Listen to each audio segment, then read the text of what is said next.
I kind of grew up in the time of like Fast and Furious when it was at its peak in the 2000s there, and like I loved like my Supras and the Skylines and all those sick like Jap put cars. the exhaust on it, eh? Yeah, man. Well, this is the thing, but I couldn't afford it, right? So then I was saving all this time to get this car, and then by the time I could afford it, the old boy being a mechanic by trade, I'd take him to these inspections, these car inspections, and he'd just smash every car. No, there's a shit box. Is this wrong with it? That wrong with it? So it kept like deterring me.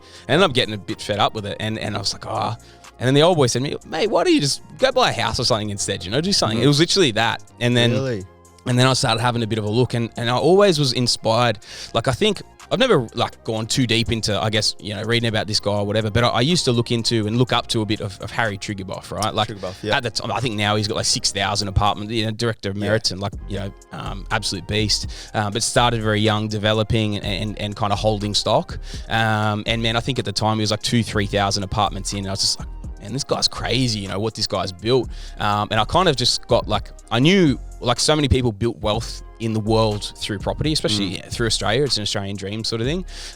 So then, man, when the old boy, I got a quite addictive personality. So like when he mentioned that to me, I started looking and I started calling around, getting numbers from brokers and figuring out what I could do, doing the online calculators and stuff, figuring out what I could afford. And then, took advantage at the time of a first home owner grant, which was a bid and a stamp duty saving, and being a super low income earner, like that's what helped me get into the first deal. So it was absolutely crucial for me starting. Did you move into that? Yeah, I had to. Yeah. Yes, for the concession. Yeah. Okay.